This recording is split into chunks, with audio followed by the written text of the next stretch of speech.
So, I've been thinking about speedruns a lot lately, and how there's so many different ways each speed game is ran. Speedrunning Mario 64 is completely different to a speedrun of any other 3D platformer. Hell, Mario Odyssey or Sunshine are both so incredibly different to 64, and even each other despite being in the same genre and series, which led to me thinking about how each game is on a different console as well.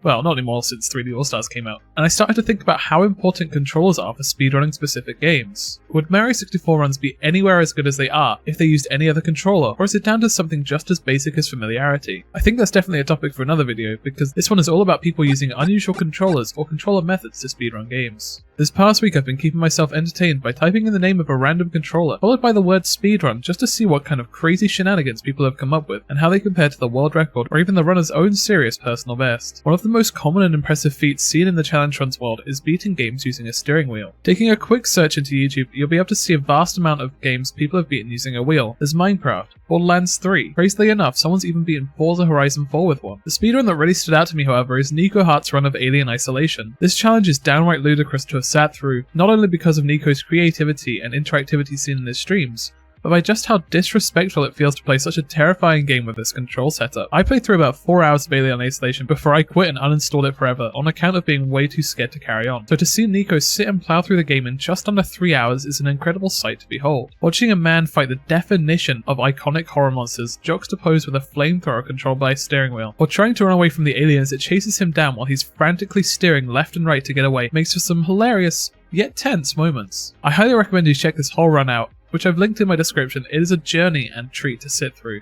Ever been walking in the woods and had nuts fall on your head? You just got tree bagged.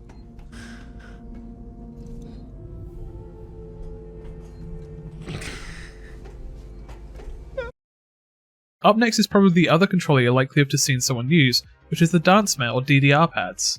From Mario 64 to Hollow Knight, games have been beaten through dance, much like the oppressive regime that Kevin Bacon managed to break in Beaumont, Chicago, in the theatrical documentary Footloose. No one beats games on dance pads quite like the Australian PeekingBoo has though. I initially found Peeking through the Celeste speedrunning community when I used to run the game myself. As a modestly self-assigned mid-tier runner, nothing put me more to shame than seeing this Aussie decimate my own any percent personal best using some incredibly fancy footwork. Of course, there's a tremendous amount of work that's undoubtedly went into getting those times, and that in itself is incredibly admirable. What actually impressed me even more than the Celeste runs was his Mario Odyssey any percent runs. Due to the highly competitive nature of this Mario title, Peeking placed 1,431st place, yet still managed to obtain a time that was just about 22 minutes off the world record. The movement tech involved in Odyssey is extremely difficult to nail, even with a controller that's designed for the style of play that this Mario game demands, such that using feet in a gigantic dance pad shows an unmatched level of skill that could only amount to months or even years of genuine hard work and dedication. PeekingBoo has managed to get some recognition for his niche, as he was able to showcase an all-seaside Celeste run at AGDQ at the beginning of 2021. The popular indie game Super Mario 64 has also seen its fair share of challenging speedruns, like pacifist attempts, capless runs, how Critbox even beat it with the Nintendo 64 mouse, a peripheral that has only 2 buttons. 360 Chrism, however, was able to dust off his old DK bongos, a controller used for a fairly large variety of Donkey Kong-based rhythm and rhythm platformer games, and beat Mario 64 in 1 hour and 12 minutes. A truly best time for those of you who know. Oh my god, it might be 112. And it fucking is! It fucking is, baby! Yeah! Chris was very grateful and explained how he got the 2 sets of bongos to work for the game. The first controller, or pair of bongos, controlled the movements of Mario, and the microphone input that registers for a clapping sound was used to turn the camera left and right. The second bongo controller performed all the button inputs that were required, actually allowed him to perform speedrun tech on this cursed controller. This run is downright cursed at points that feature the cannonless trick to get the blast away the wall star, a star renowned for its incredible precision to obtain in various speedrun categories. And don't let me forget about the Bowser encounters. Chris's power stance method of taking down the big bad boss is utterly comical, having to circle around the bongo drums in order to spin the beast around and hit the surrounding mines. You can hold the down button to keep momentum, which is very nice, and then we go. I was not aiming there, but let's go. I just want to give a quick shout out to another bongo speedrun that I saw while researching, which comes from an Ikea bed who beat Nico Para Volume 0, an anime visual novel with some pretty interesting Steam reviews in 1 minute and 50 seconds. A pretty impressive time if you ask me. Castlevania, which is a game I've never played, but even I know it's pretty famous for its difficulty, was beaten by ArcticAyeka, who was able to show off their love for this game by speedrunning it using a drum kit from the old rhythm game Rock Band. I had a really fun time watching this speedrun as an introduction to the Castlevania series, Having the pleasure to watch Arctic whip Dracula to death in less than 15 minutes using the drum kit was a real treat, and I highly recommend you watch him enjoying these gaming challenges. Yes! Sub 14 hype! Yes!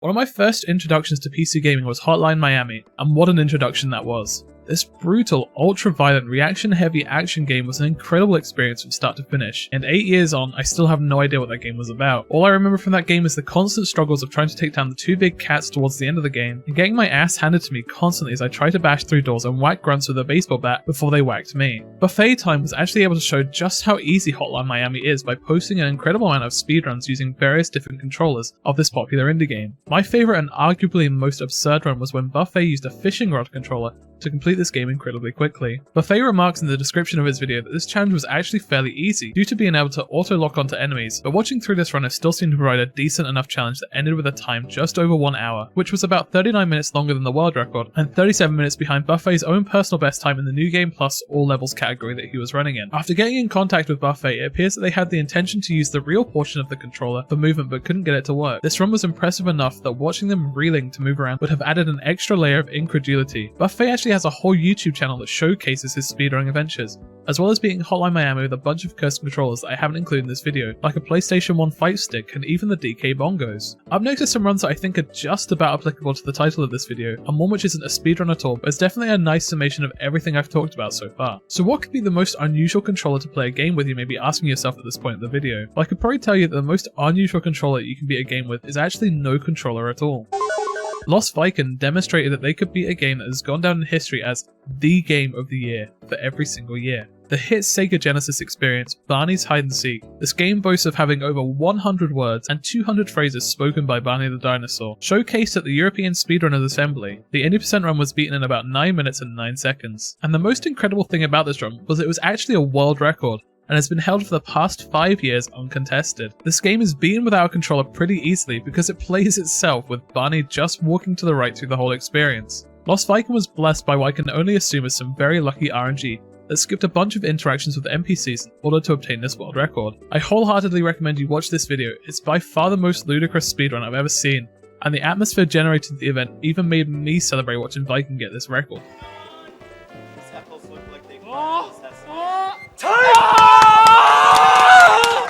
We did it, guys! Guys, congratulations, guys! Amazing run. Good job, everyone.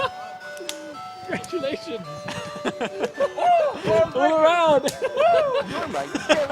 Oh my god! Two Worlds is a pretty broken mess of a speed game that can be beaten pretty quickly by skipping the entire casual 30 to 40 hour experience. By going to the first town, you meet a guy that tells you he knows where the protagonist's kidnapped sister is, and by attacking this guy and letting him kill you near the townsfolk, the player will respawn, the townspeople will be mad about the attack, and take down the big bad guy for you, who just so happens to be the final boss of the game. After his health has been whittled down to 0, the final cutscene plays and the speedrun ends. TheKotti was able to beat this remarkably short speedrun using just his voice. A program that maps keywords and phrases to button inputs allowed him to beat 2 Worlds in 4 minutes and 3 seconds. The real kicker for this run was that the entire stream was in Finnish, and the program that registers the voice commands itself was trying to use English. So TheKotti would say his Finnish command, and then use whatever the software thought he was saying as the command. The word varsin means left in Finnish, but was interpreted as wasn't, for example. This led to some pretty funny phrases showing up in the box like Europe garlic you, which was used to turn the character right, and hooligan collecting, which made the character talk. Despite not knowing an ounce of Finnish, this run was still incredibly fun to watch. Not just for the funny commands, but also by how fast TheKotti was actually able to beat the game using such a controller.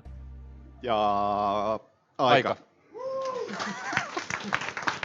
And finally, I just want to talk about NathanielBandy, who has showcased one of the most famous speedrunning tricks in video games, the backwards long jump, or BLJ, in which he used over 25 different controllers and a host of random objects. I already showed 360 Chrism do it with the DK bongos, but Bandy has been able to do it with a DJ turntable, a flight stick, a Guitar Hero guitar, and even his own shoes. The most ridiculous attempt I saw, which he wasn't successful in performing the BLJ on, sadly, was his staircase. Lining his stairs with some aluminium foil and trying to perform this difficult trick while he slowly began to lose his insanity to nail the inputs was a sight to behold and made for an incredible viewing experience. Now, I believe what these people have done here are some incredibly interesting and inspiring achievements that deserve to be talked about more. I can see a lot of this stuff being dismissed as being inherently silly, and I've definitely included some silly ones in here. However, plenty of the runners that I've highlighted here have not only shown dedication to the games that they love, but have also been able to stretch just how fast speedrunning can go. I would never have thought that non-racing games could have been beaten using a steering wheel, let alone speedrun like Nikoheart did. And I myself gave up on my dance map playthrough of Hollow Knight, and I know just how hard it is to be a game using one. So seeing PeekingBoo dedicate so much time and effort into getting some incredibly impressive times in the various games that he runs is truly admirable. In short, what may seem silly on the outside was a result of a lot of hard work and dedication to practice using devices that weren't designed to be used in such a way, and that in itself should be admired. Yes! Fuck! Sub 3 minutes, a new life. Voice commands only. Oh my god. Why do I do this shit?